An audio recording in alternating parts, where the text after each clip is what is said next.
तो यहाँ थेल्स तक पढ़ चुके हैं, ठीक है। अब कन्वर्स ऑफ थेल्स देखेंगे। तो चलिए स्टार्ट करते हैं कन्वर्स ऑफ थेल्स।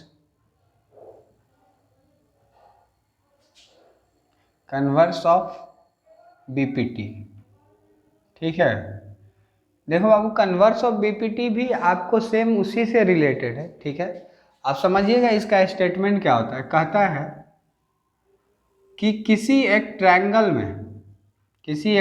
में कोई एक लाइन किसी दो साइड को दो पॉइंट पर इंटरसेक्ट कर रहा है। किसी एक ट्रायंगल में कोई एक लाइन किसी दो साइड को दो डिस्टिंक्ट पॉइंट पर इंटरसेक्ट कर रहा है।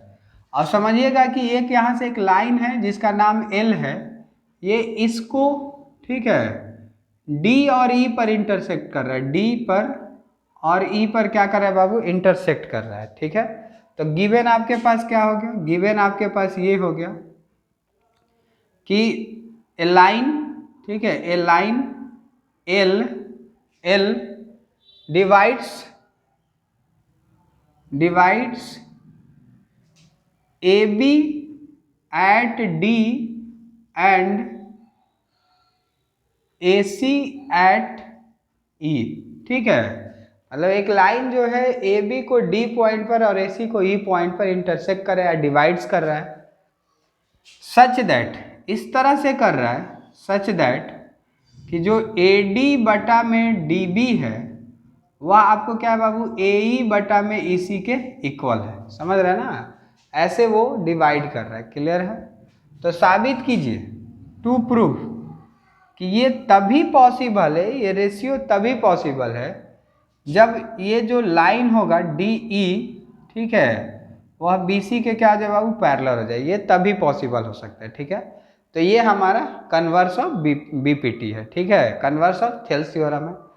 अब पहले लाइन को पैरेलल दिया, फिर रेशियो आपसे प्रूव करवाया। अब आपको रेशियो दिया तो लाइन को पैरेलल प्रूव करवा रहा है, ठीक है। तो ये कन्वर्स हो गया। अगर हम कंस्ट्रक्शन की बात करें, समझिएगा, तो हम ऐसा समझ रहे हैं कि if DE is not parallel to BC, अगर हम ऐसा सोच रहे हैं कि DE जो है बाबू BC के पैरेलल नहीं है, देन अदर लाइन DP, इसका नाम रख लेते हैं DP, ठीक है, DP पैरेलल टू BC। तो हम मान लीजिए आपको DE पैरेलल नहीं है BC के, ठीक है। तो इफ पॉसिबल जो DP हो जाएगा वो BC के पैरेलल, कोई तो एक लाइन होगा, any one line parallel to other, तो वो आपको लाइन कौन हो गया, DP हो गया, जो कि BC के पैरेलल है, ठीक है। अगर ये ऐसा होता है, समझिएगा ध्यान से, तो अगर हम प्रूफ में यहां से आए, प्रूफ समझिए बाबू, तो अगर DP parallel to BC, DP BC के पैरेलल है, तो इसका मतलब AD जो होगा, AD बटा में DB इक्वल हो जाएगा किसके, AP बटा में PC के, AP बटा में PC। कैसे बाबू, by Thales theorem, by Thales theorem के अकॉर्डिंग, सही है। क्योंकि थेल्स यही तो कहता है कि जब कोई दो लाइन पैरेलल होगा तो उसके साइड के रेशियो इक्वल होंगे किसी ट्रायंगल में। बट क्वेश्चन क्या दे रखा है कि AD जो है, AD, ठीक है, बटा में DB is equal to AE बटा में EC, ये आपको गिवन है। समझ रहे ना। तो अगर हम कहें कि इस दोनों से देख करके, तो इसका लेफ्ट साइड और इसका लेफ्ट साइड आपस में इक्वल हो जा रहा है, तो अगर इक्वल है बाबू, तो यहाँ पर जो AP बटा में PC जो होगा वह AE बटा में EC के क्या हो जाएगा, इक्वल हो जाएगा, ठीक है।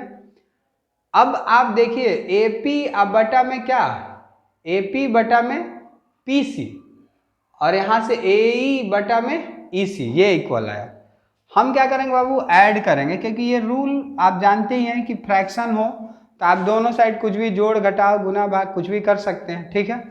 तो ऐड 1 इन बोथ साइड, ठीक है, बोथ साइड दोनों साइड जोड़ते हैं एक, तो क्या आ जाएगा AP बटा में PC प्लस 1 और यहाँ से AE बटा में EC प्लस 1, दोनों में जोड़ लेते हैं। अब देखिए बाबू इसके नीचे में कुछ नहीं 1 है, यहाँ भी आपको कुछ नहीं है तो क्या है 1 है, ठीक है। तो यहाँ पर क्या आ जाएगा PC, तो AP और प्लस क्या PC, और इसका एलसीएम अगर कहें तो EC, तो AE और प्लस कितना बाबू EC, सही है। अब देखिए AP प्लस PC मिल के क्या हो जाएगा AC हो जाएगा पूरा AC, अब बटा में क्या PC लिखा हुआ है। और उसी तरह से हम कहें तो AE, ठीक है, और EC ये भी आपको मिल के कितना हो जाएगा AC हो जाएगा, और यहाँ पर क्या लिखा हुआ है EC लिखा हुआ है डिनोमिनेटर पर। तो अब देखिए इसका न्यूमरेटर क्या हो जाएगा, कट जाएगा, कैंसिल हो जाएगा, ठीक है। तो इस तरह से अगर हम कहें तो PC जो है वह आपको किसके इक्वल हो गया EC के इक्वल हो गया। अब देखो बाबू जितना PC है उतना ही EC है, ये पॉसिबल कब हो सकता है, ठीक है, इट इज पॉसिबल ओनली, ठीक है, दे कॉन्साइड ईच अदर, ये तभी पॉसिबल है जब ये दोनों एक दूसरे को क्या कर दे कॉन्साइड कर दे, मतलब जो DP लाइन है वो आपको जो DE लाइन है दोनों एक दूसरे को कॉन्साइड, दोनों एक दूसरे ही साइड पर आ जाए, समझ रहे ना, तो ये तभी पॉसिबल है, ठीक है। तो इस तरह से अगर ये पॉसिबल है इसका मतलब जो DE है वह किसके पैरेलल हो गया BC के, हेंस DE पैरेलल BC, और ये क्या हुआ बाबू प्रूव्ड हुआ, ठीक है। तो ये आपको क्या था कन्वर्स ऑफ BPT था, ठीक है। अब देखिए यहाँ तक हम लोग कन्वर्स ऑफ BPT पढ़ लिए, अब एक्सरसाइज जो भी NCERT का है उसको कवर करेंगे, ठीक है। तो स्टार्ट करते हैं NCERT के एक्सरसाइज को।